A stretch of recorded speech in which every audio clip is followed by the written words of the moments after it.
It's Street Fight Politics. It's your last stop.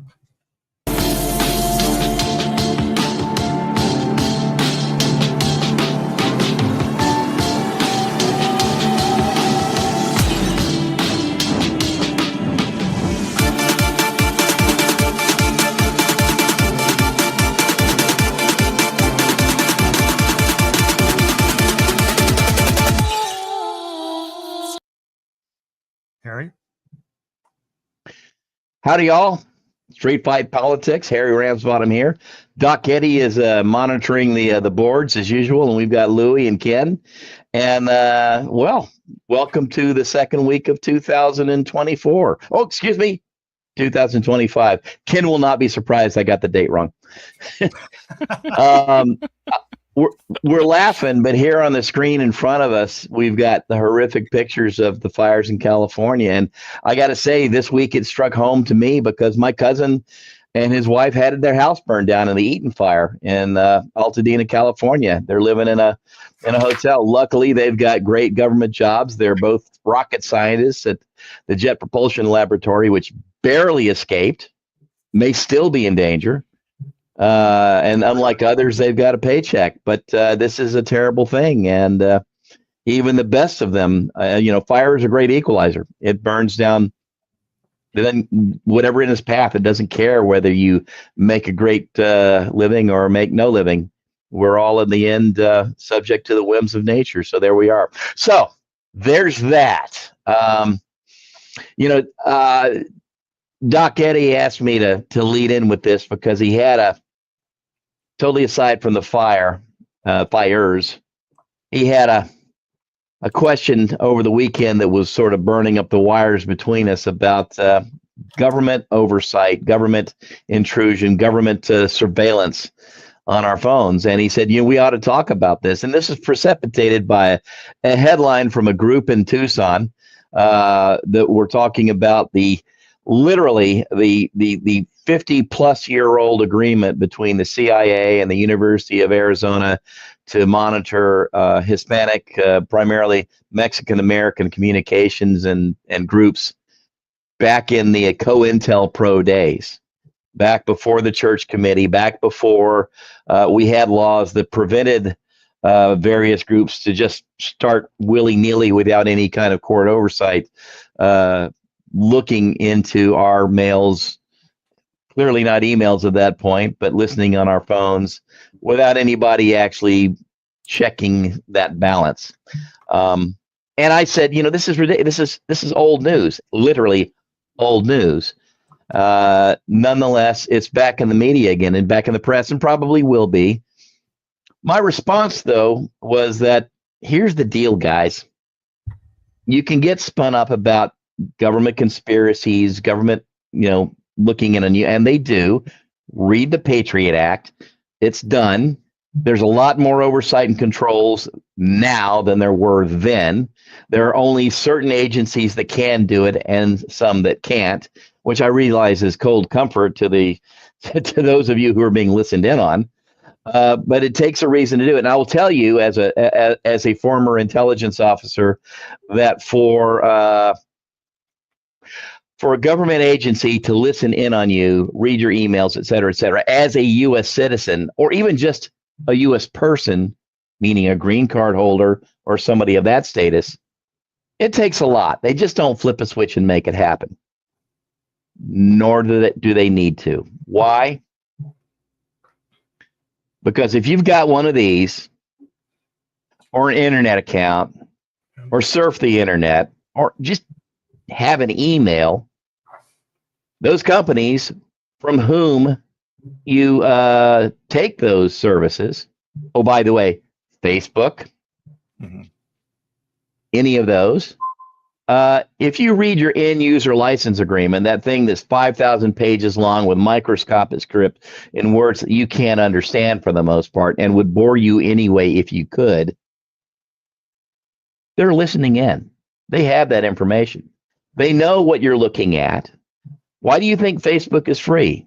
It's because they're taking the information that what you're looking at, who you're talking to, the types of things you're doing, and they're selling that information mostly to businesses, but really mostly anyway to people who have the money to buy it.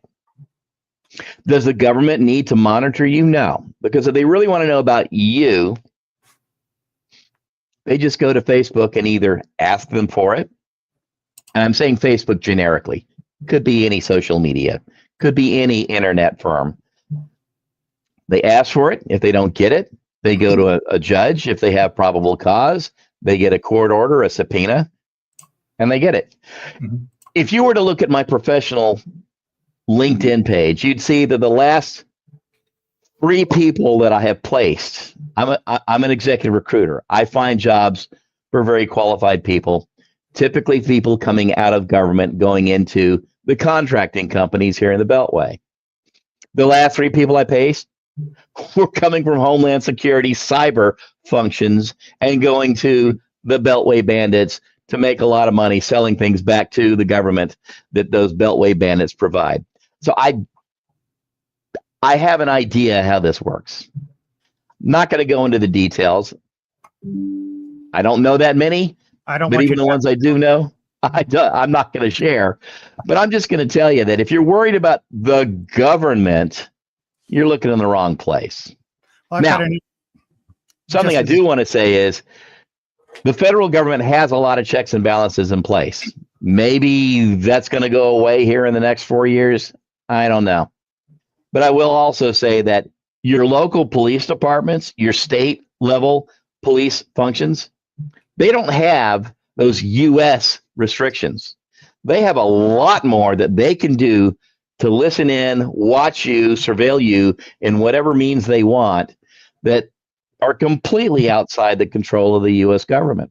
So if you really want to worry about the government, worry about your government, the ones you voted into office at your local and state and county levels, because they're the ones who are writing the rules that are really out. They could really do you some damage. As much as I would like to get angry about all this surveillance and everything, the bottom line is I'm basically a prostitute for convenience. I mean, me too. I joined TSA PreCheck. I'm in Clear. I did the global entry thing. So Clear, private business, they have my retina scan. I literally, I gave them everything in exchange for just a little more convenience. And if Doc was to tell me, hey, I can get you to the front of the line, or skip the TSA pat down, I'd give you a blood sample. I would love to tell you that that I am going to stand. I'm going to take this ferocious stand on the side of privacy. But they figured out they don't have to spy on me. Just offer me a little convenience, and yeah, you can have it. Apparently, I can't. I'm in no position to take a stand on this issue. I have completely prostituted myself and my privacy. How much does Amazon know about you? How much does Netflix know about you? I mean, yes. Seriously, guys, you're absolutely a prostitute for convenience. That's the 100%. Yes. Well, I tell you, it's like I'm a commodity whore. Last night we talked about buying something, and I'm not sure who heard it, whether it's Alexa, Siri, or whatever. It's like literally, I can't remember whether it's Facebook or Google, and it was just one ad after another on exactly what we were talking about. Yeah. Yeah, I was just going to say that. I mean, you could be sitting there. I don't know. I could be, at a hockey game or something talking about, what stick I'm going to buy next. And then I leave and I look at my phone and there's an ad for hockey sticks. A record of every single place that I have gone to in the last 10 years is on a Google server. Right. And if you told me, Ken, you can protect your privacy, they don't have to know this, but you're going to have to go back to using paper maps. I'd say let them have it. I got to have my Google Maps. I can't get anywhere without it anymore. That's all it took.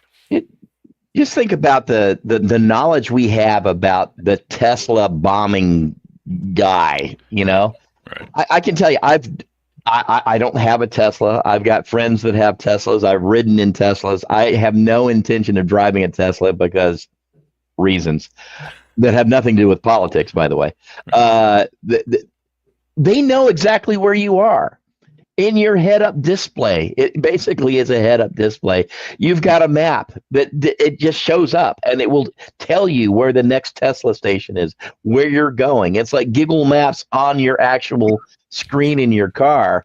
And if you don't think that means they don't know where you are, then you're kidding yourself. Of course, they know exactly where that guy was. If they had wanted to do anything to stop that guy, meaning if they had known that he had bought a bunch of fireworks and was going to set him off at the Trump Hotel, they could have stopped him anywhere along the way. Right. They could have locked his doors and kept him inside, as we now know.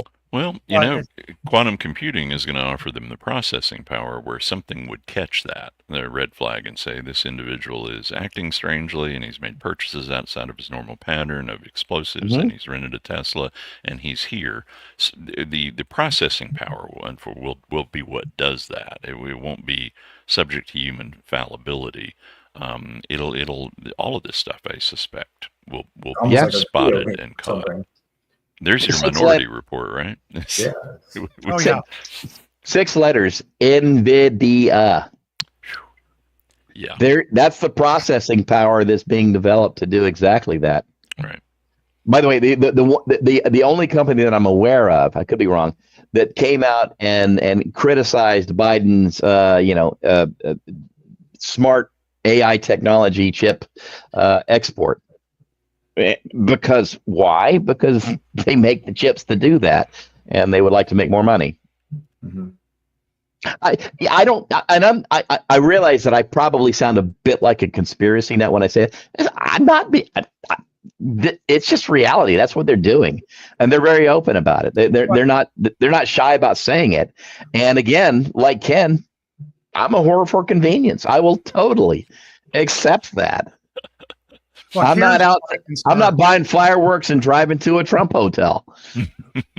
Here's my concern. It's one thing to have AI catching you buying a bunch of AMFO when 2 days before you never even knew what it was. Right. And you rented a U-Haul van. Yeah, and you rented a U-Haul. Those points, it's another thing when you've got the people in charge of surveilling that I no longer trust to be civil about it for, that's the problem. Yeah. And to me, that's the real problem. And when you look at this incoming administration, they have made no bones about literally there's no limit that they will not go beyond. And so that's the thing that really concerns me about it. There's nobody watching them. It's the old who's watching the hen house, and it's the fox. If this were covered by one law, I would say that, that's 100% valid. I'm not saying it's not valid, but my point is that it's going to take the overturning of multiple layers of laws or in policies and practices, etc. And by the way, then also the activating of capabilities that aren't really focused on that right now. Our surveillance, for the most part, national, strategic, FBI, CIA, etc., mostly focus on the exterior threats. We rely on local law enforcement to do the heavy lifting. Even Homeland Security, which is by its name focused on internal threats, are really focused more on crimes like sex trafficking, minors, copyright infringements, things like that, and not necessarily on whether people are buying explosives at their local seed and seed stores. Right. And this is where we get into the complicated part of the conversation, because we've all agreed in past conversations that we're much more concerned about domestic terrorism than external threats. We clearly don't have as much surveillance, and I don't think we want as much surveillance of us as citizens. But at the same time, man, we're extraordinarily vulnerable to that. And you come back to that old mix of safety and privacy, and how much are we willing to put up with, and in order to prevent that domestic terror attack. It's just a tricky conversation, and there's never good answers to it. Yeah. And when has Trump ever been constrained by any law? Just because laws are there, it's like they don't apply to him, and it's like he's gonna ignore them and tell everybody else to ignore them at their peril, but they'll do it because it's him. And that really is the question, isn't it? Yeah, I mean, yes, it is. You know, in the last Trump administration, because he was incompetent and didn't know what he was getting into, actually appointed people who knew how government worked. And, you know, whether we agree with their politics or not, at least we're not anti-American, anti-government. Had some respect for those limits. Yeah. But that was then. This is now. So now he's got the true believers, and you know, they've spent the last 20 that's why, years Harry, convincing I'm themselves. you because you've had experience, you know, analyzing, you know, other societies that, you know, where we were, and, you know, how many of them, you know, fell down in the abyss and how many were able to pull back. Well, let's just look at the big example that everybody talks about, and nobody, you know, everybody's tired of listening to. Well, you know what? Let's stay away from Nazi Germany. Let's not do that. Let's talk about Spain. Let's talk about Spain. Spain was absolutely a fascist state for what, 50 years, from 36 to 70 something when Franco died. Right. So 40 years. Let's just go with 40 years. Completely under his control, extrajudicial killings, all of that, state surveillance. And when the strong man died, they walked away from it. Portugal, the same way, the Estado Novo. 1975, I think they overthrew that after about the same amount of time, 30, 40 years of strongman control. It happens. It can happen. It does happen, where people walk away without a war, without violence or minimal violence, where they overthrow the people, are able to overthrow their government. Especially when it's based on a cult of personality more than a political philosophy. Yeah, even in communist countries, Romania, one day just decided, because, you know, after the fall, not the fall of the Soviet Union, but after the fall of the wall, when a lot of the other communist states in the Eastern Bloc were falling, Romania decided, cult of personality, Nicolae Ceausescu, killed him. Took him out and killed him. You could talk about Libya, but Libya hasn't exactly turned out well. But no, it happens. People do overthrow these governments, sometimes violently, sometimes not so much. So you can walk away from it, but I think Ken said it. It has everything to do with that cult of personality and that strongman leadership. I want to go back to Portugal for a second. So the guy who established their dictatorship back in the 30s and ran it all the way through until 1975 was a vegetable for the last 2 years. They told him he was in charge. Somebody else was in charge, and that Parador. I can't even remember his name. I mean, because it's such a minor. Today it's so minor. But look it up. You can look at Estado Novo. Was how you said it in Portuguese. That was what they called their state. Colonial wars, the end of the Portuguese Empire, which nobody remembers existed unless you're into history books. And or you're Brazilian. And still sore about it. or Angolan, or That's right, Angola. Good memory, Angola. Yeah. Nice. So that's a trivia question. Or by the way, Goan Indian, of all places, because that was one of their last. Last. Yeah, the Indians took that over. I think 1966. It was one of the last Portuguese colonies in India, and the Indians just showed up one day and said, "No, we're done." I've never been to Angola, but traveling in Namibia, they're very clear that on the other side of that river, they were colonized by the Portuguese, and that's what's wrong with them. Yeah, because Namibia was colonized by the Germans, Alles in Ordnung. Hey, I'm telling you, every town in Namibia has fantastic beer, amazing sausages, apple strudel everywhere. That appeared to be their colonial legacy, and it wasn't bad. Wasn't too shabby. Yeah, I got to say, aside from the genocide, German occupation, has its upside. It's great sausage. Sorry about all the dead people, but man, this sausage is rocking. Tuning in, thank you for being here. Just to give a recap, we've been discussing the surveillance state and what it means to you. And Harry is our expert, and he's been, pointed out that if you've got a cell phone in your hand, they know everything they need to know about you. They And We're do. not And saying that's okay. We're not no, putting a brand of approval on that, but it is Yeah. the reality of the situation. you know, we kind of need to be aware of. I have gone out on a limb multiple occasions to poo-poo conspiracy theories Yeah. and what's happening. And it's very easy for people to point the finger at government because we think it's all encompassing, all empowering. And the reality is and to be in government and try to do something like surveil somebody, as I have done. True story, Kosovo, American green card holder in Kosovo, a bona fide terrorist, unless you're a Kosovar and then you call him a freedom fighter, whom I met on several occasions, like face to face, actually had supper with him one time. Could not get U.S. assets to cover him. Luckily, we were part of a multinational coalition. Our friends, the Poles, whose sector he was in, had no worries about doing that, and absolutely surveilled him and gave us the information that we could legally use.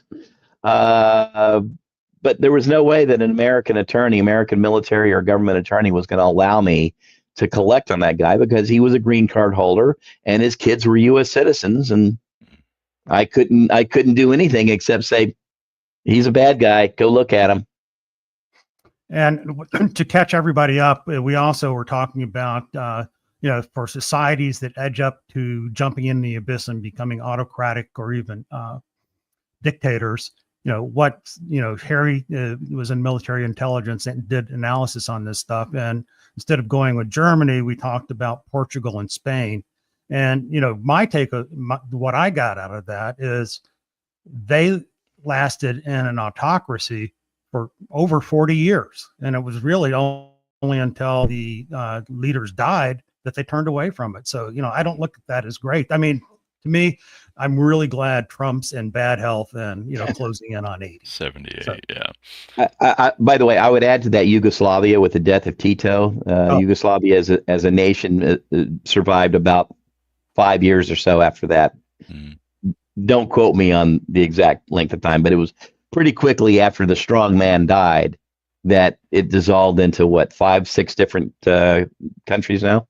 So yeah, and we're looking at least at that many factions of the Republican Party when Trump's going. We're looking at 2 right now, just in the press. Exactly, but at least 5. And after the election, that was my little ray of sunshine that I talked about. Is there had been maybe some splinter efforts, on the Republican side to break away from Trump. Once he locked that down, it's his party, it's his baby, and there are definitely factions within it, but they're all oriented around him. And if there's one bit of optimism, I mean, who's going to hold that together? It's not going to be J.D. Vance. It's not going to be Chinless, whatever Trump's son's name is that's involved. It's not going to be Ted Cruz. That it was so weasel. exciting seeing all that white powder in Greenland. So it's not going to be Marco Rubio. No, nobody's been able to. There's nobody on that side, who's going to be able to hold that coalition or that cult together. So I do think, I mean, that's my reason for optimism, is I think it's kind of that cult personality, the strongman we were just talking about. And we may be in for some pretty miserable times, but I also don't think he's going to make it to 90. No. Well, this is a tangent, but I've had some interesting things happen here just in the last 4 or 5 days. And that's when we call patients who only speak Spanish. When they get a call and they see it's from the hospital, they hang up and refuse to take calls after that. And No kidding. I don't know what to make of it, but it's like it happens once, you don't pay attention to it. After the 5th time, you're going, what the hell's going on? All right. And it's only Spanish only speakers. Just an increasing level of fear. They're paranoid. Well, I mean, that's what contact of we're any kind. surmising is that, these, that we're the La Migra, getting ready to turn them in. So one of the most appalling things I've ever seen in my life. I'm in occupational safety and health in the construction industry in the state OSHA in North Carolina. And this has been to their credit, they haven't done anything like this in a long time. This was probably 15 years ago. They announced they were doing free OSHA safety classes in Spanish at a facility near Fayetteville, North Carolina, where there is a large migrant population. And a bunch of people showed up, and they locked the doors, and it was a trap. They deported a bunch of them. That is terrible. It was absolutely foul. I want to spit every time I talk about it. But I think they've got absolutely every reason to be paranoid, whether it's a hospital or whatever government entity, as they see. I only saw a fleeting headline, and I don't have anything to back it up. But the headline basically mentioned the fears and trepidations of fire victims in California, Spanish speakers showing up at relief centers, which is absolutely horrible. Yeah. That they would feel that they were going to be put upon by that. Well, the only good news about that is all the relief done, they're local agencies. They're not federal agencies. And so there's no federal control of any of these efforts. Now, the one thing that Trump has said he's going to do is on day one, he's going to turn the military loose against U.S. citizens. He's saying he's going to have them patrolling the streets. Now, they're backing away from so many of those campaign promises. I mean, did you see where J.D. Vance, I guess, went on the Sunday news shows and said, yeah, we're not actually going to pardon all those January 6th people. They seem to be, political reality is encountering some of the hyperbole. Finally. I've noticed it too. So the lies worked. Well, clearly. Yeah. Can't argue with the results. So what is our take-home message going into 2028 about Democratic strategy? Keep telling the truth? It didn't work at all. I have been wrong. I've been consistently wrong since 2016. I don't know. I keep overestimating the intelligence and the integrity of the American people, and I'm giving up. I set up an account on Blue Sky. Not so much because as a protest against Twitter, because I didn't use Twitter either. But I never liked Twitter prior to Elon Musk, because it just always seemed to me like 100,000 people squabbling for the attention of like a handful of celebrities, which is not interesting to me at all. But anyway, I set up an account because I was kind of curious about it. Started posting some pictures. It is a big time liberal echo chamber. And I don't get engaged in discussions over there much, but it's kind of started me wondering, there is an awful lot of left-wing disinformation, just like there is a lot of right-wing disinformation. And is that what it's going to take? And if it is that all right? Am I comfortable with that? I'm not. Yeah, I'm not either. I have a real hard time getting on board with that. There's part of me that wants to, I don't know. I consider myself a pragmatist, maybe more than a liberal or a conservative anymore. Well, so how do you split the difference? Yeah, I don't know. I think anybody who comes at me with a political philosophy that they claim has answers, I think is probably full of crap. Just let's figure out something that works. Let's solve some problems. And I don't care where it originates from. I was that way with religion a decade or two ago, and now I'm that way with politics. So yeah, I agree with you. Yeah, I don't know.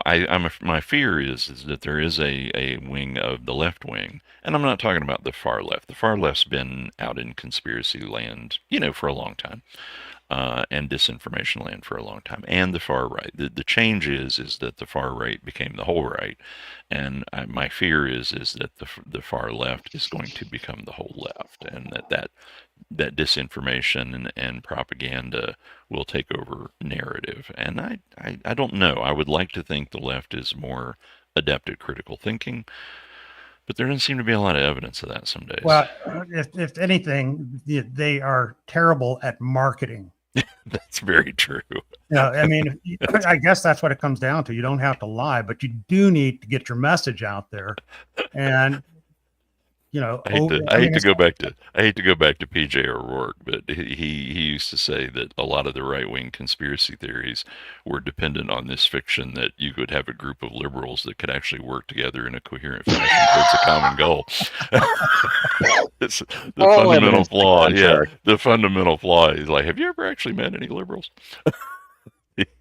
So I'm with you. I'm with you though, because that would require, there are so many drones on the right that are willing to repeat the line, the talking points, the disinformation of the day, to spread, I don't know, whatever the latest well, you're saying that with the politicization California of the fire. fires. Yeah, exactly. That's exactly right. I mean, this is all Newsom's fault because he wasn't out there putting water in the hydrants at Pacific Palisades. I have accountants in my Facebook newsfeed who are suddenly experts on utility municipal water systems that are 100 years old. Yeah, exactly. Actually, Ken, I'm genuinely surprised that you are here, because I honestly thought that you might have been pulled away to go to SoCal because of your profession. I gotcha. The company I'm with doesn't have any offices in LA. We're a little bit in San Diego, and we got a pretty big presence in San Francisco. But so I hate to say, sometimes you just have let this cup pass. You know what I mean? And yeah, this is kind of one of those where I'm glad we don't have any folks in that area, because that's gonna good biblical quote, by the way. Yeah, thank you.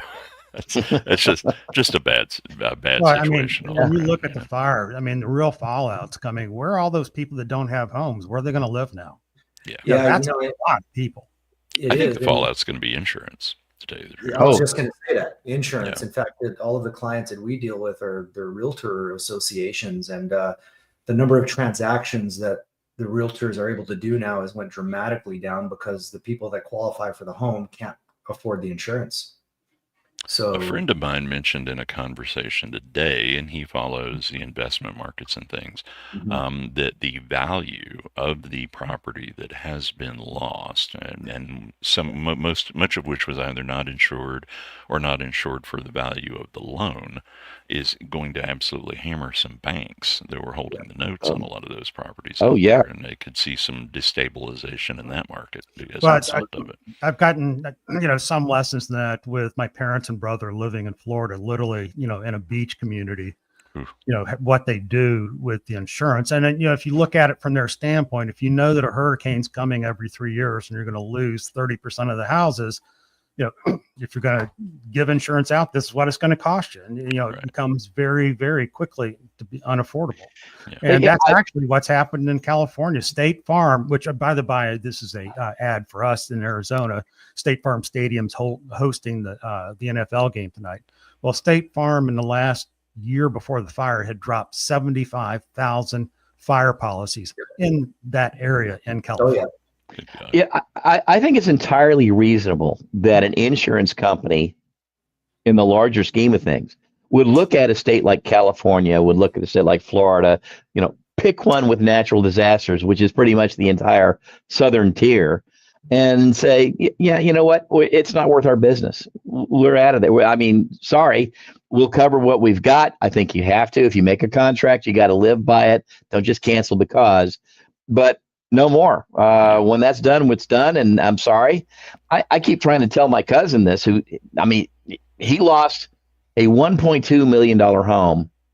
That's what his insurance is going to cover, $1.2 million for a replacement. He lived in it for like 3 months. He just bought it.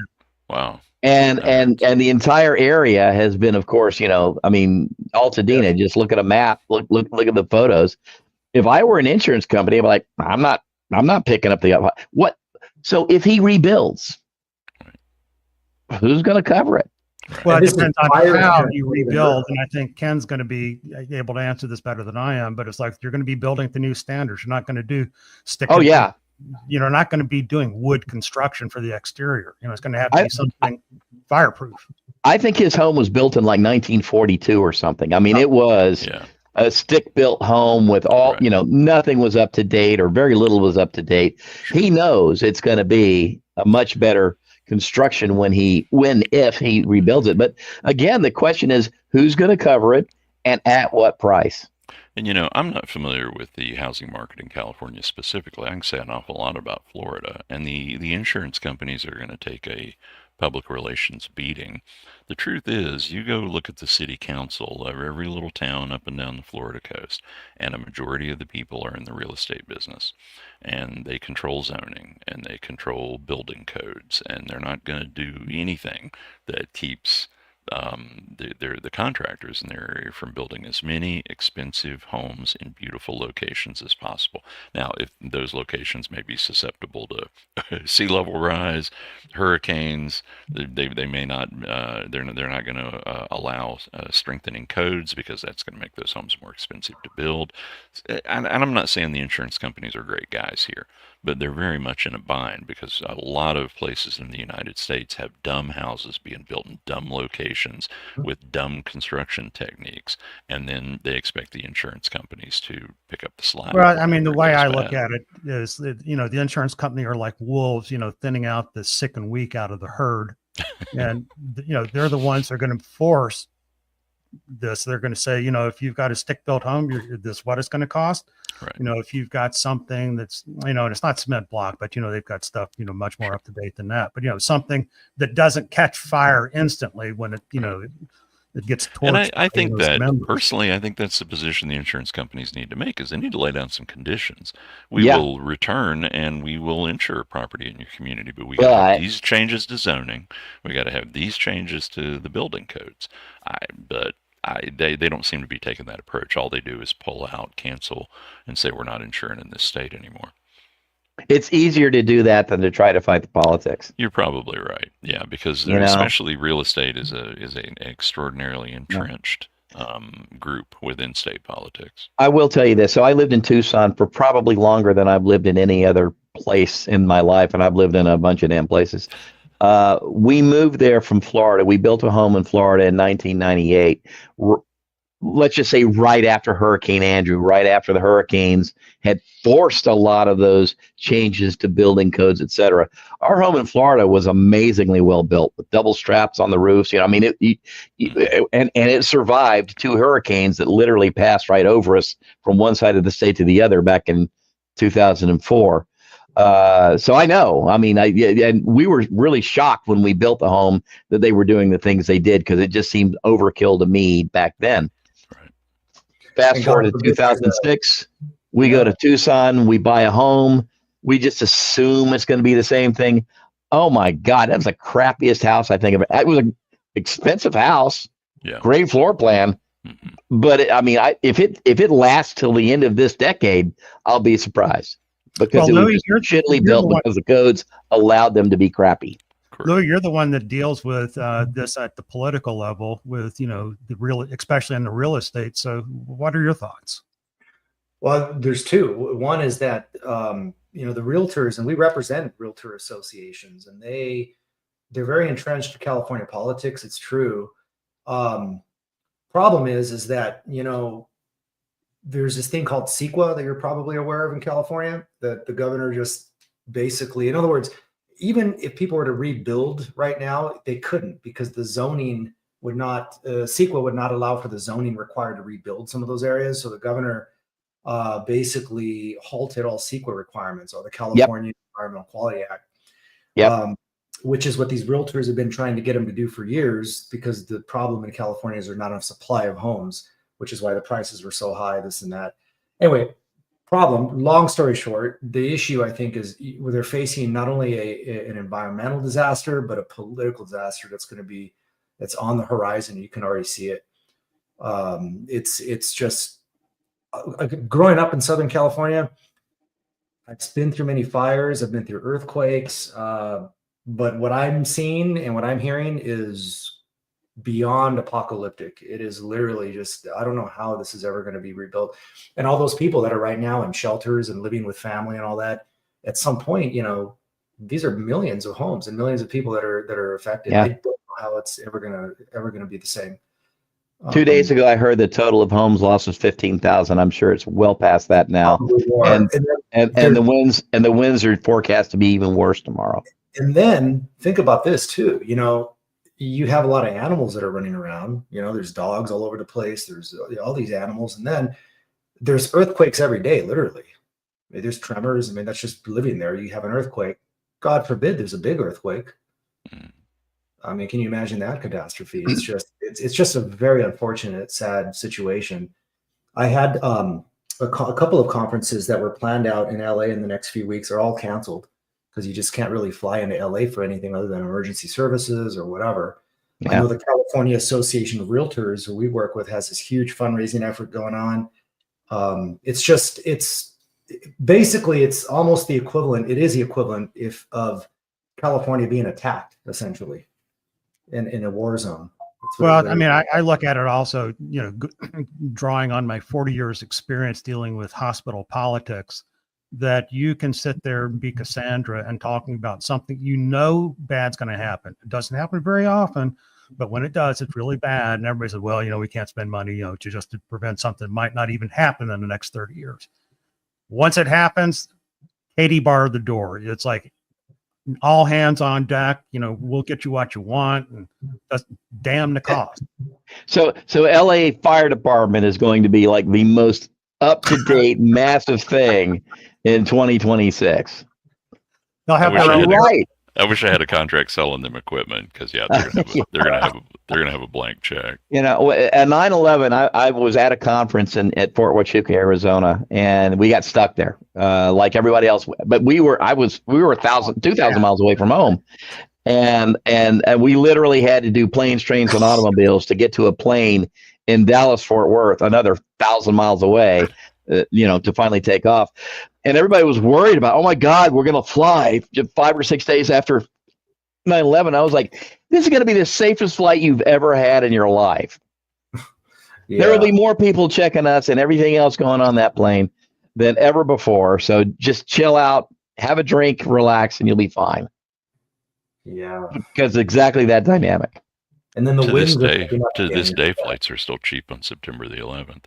There are still a lot of people that will not fly on that day.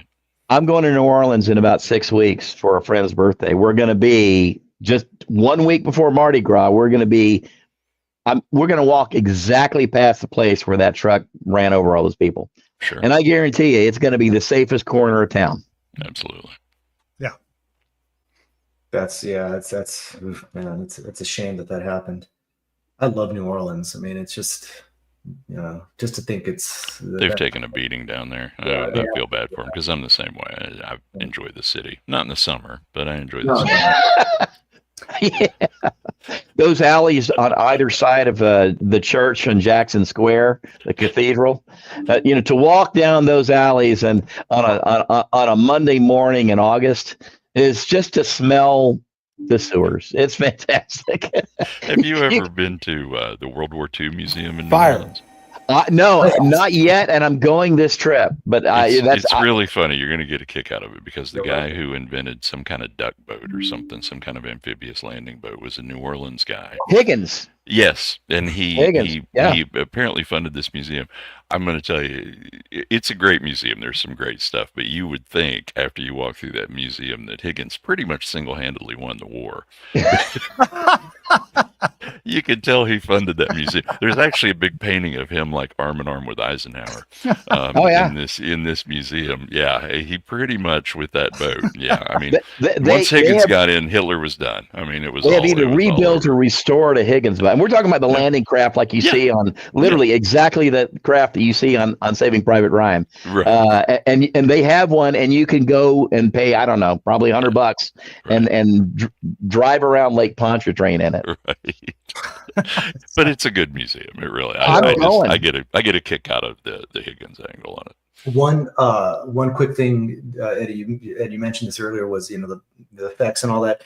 I think also we're going to see from the fires is political fallout, because you're even seeing now the LA County supervisors being split on how the fire chief handled it. Oh my God. Yeah. The city council is split. There's going to be political fallout. There's going to be a lot of blame to go around. Yeah, exactly. So that's something to keep an eye on. I mean, of course, the tragedy and the people and the pets and all that, but politically speaking, there's going to be some fallout big time. The mayor, I mean, just taking heat for a lot of this, and so we'll see. Yeah. Go ahead. No, I was just going to say, like, the fire chief issued a statement a month ago or something before any of this happened that they were $17 million short on their budget, and so as you know, what's her name, Katie? I can't remember lady on the news because I don't watch it very often, but she was grilling that fire chief in an interview, trying to say, did this impair your ability to respond? And, if the thing is, if you've done any kind, I've never been involved in fire control. If you've done any kind of emergency response, hey, guess what? There wasn't enough water. And nobody in their right mind would support building the kind of municipal water system which would have supplied every single fire hydrant that they needed, as well as the fact that what really happened, these buildings are basically dissolving in fire. A lot of them had sprinkler systems. There is no valve to turn it off. Once that thing goes, so you've got the thousands of homes with sprinklers spraying on the ruins of where the home used to be there. That's dropping your water pressure. And they can do all the finger pointing they want to. Nobody in their right mind, even now having seen this, would support building the kind of municipal water system that would have kept all that supplied and would have kept good pressure. And unfortunately, just like we see with so many disasters, that's the thing that's going to be lost in this, and the opportunity and the finger pointing that's going to come out. That's correct. Yeah. Not to mention those systems were built layer upon layer upon layer over decades and decades. Absolutely. Under multiple administrations, Republican and Democrat. Every major city in the world, your municipal systems, power, water, sewer, they're barnacles, basically. They grow a little bit at a time, and in order to, in an ideal world, we'd rip it all out and put something great and modern and efficient. That takes money. That's infrastructure spending, and it's God tier money, for most cities. It's just not something. London has a great street network because they burned the whole thing down and redesigned it. That's what it takes. Then you can get. Same with Paris. If you bulldoze everything. But just case in point, though, back in 15, almost 20 years ago, when I was involved in Tucson politics and government, Tucson Water, which is one of the best water systems in the country by rating, I think, I could be wrong on the exact number, but I think they estimated that 40% of the water was just lost because of 100-plus-year-old piping. That was, absolutely, it's gone. Easily. And it leaks. That's one place that, Phoenix being so new does have an advantage over a lot of cities, is that, at least that part of our infrastructure is, pretty up to date. It is. It's a patchwork. Phoenix is a patchwork. And that's what you see with the cities where their growth curve was later, is that it is more modern and a little bit more resilient. Where they lose their efficiency is it was this subdivision and then that subdivision and then that development. And it doesn't always get added on in a logical way in terms of where taps are done and that kind of stuff. So it's a little more resilient, but 100 years from now it won't be. Well, okay, I'm going to take a big tangent here.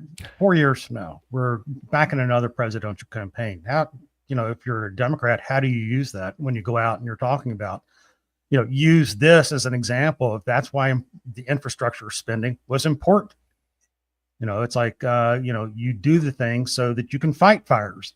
I'm going to be Pollyanna here because I've been thinking about this, and because I'm naturally a Pollyanna, which means that I'm going to be wrong.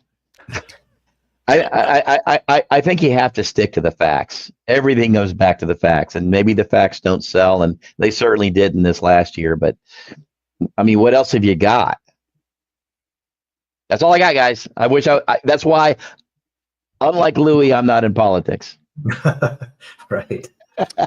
Right. We're closing in on 50 minutes. So let's all give our final thoughts, in the last 6 days of sanity before whatever happens a week from today. So, Ken?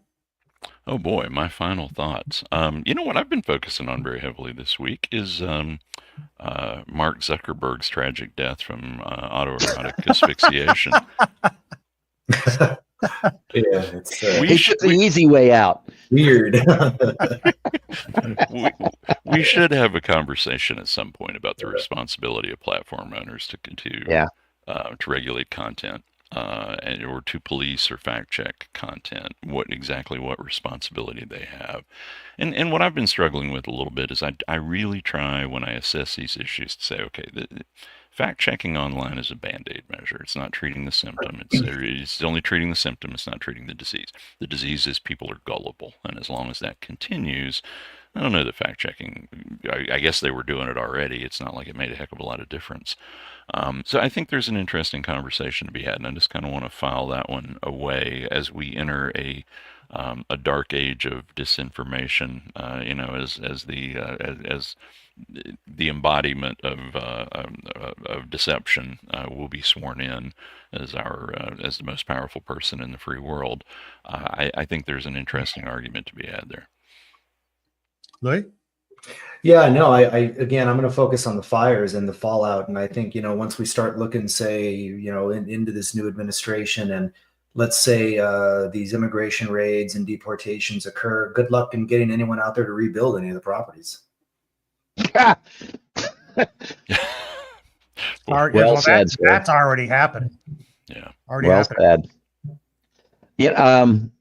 I do not disagree with either one of those assessments. So I'm just going to build on it and say that what's happened today, starting in Congress, in the Senate in particular, were the confirmation hearings or the confirmation processes for Trump's cabinet picks. And what I'm watching are who, on both sides, by the way, are going to support these choices and who are going to buck Trump. I think we're going to be in for some surprises. I hope we're in for some surprises, but particularly what Republicans are going to say no and what Democrats will say yes. Interesting. Yeah. That would be interesting. Well, I don't really have anything to add to the three of you. You've done a marvelous job pointing out. So I'm just going to end it by replaying my video, and we'll end it on that. And so at the end of it, we'll sign off. Fire. It's basic to human life. Without it, we wouldn't exist the way we do. But when it gets out of control, people die. And it doesn't matter that you live on the left coast dealing with fire or the east coast dealing with hurricanes and floods. We need to put a hand out and help everybody.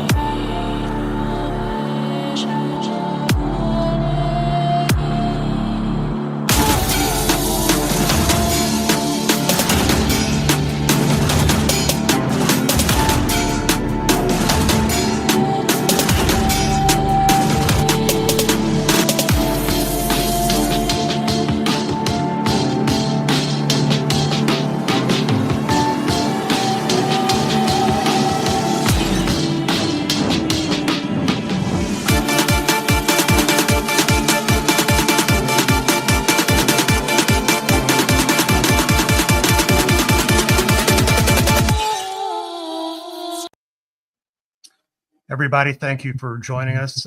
We'll see you a week from today, and God help us.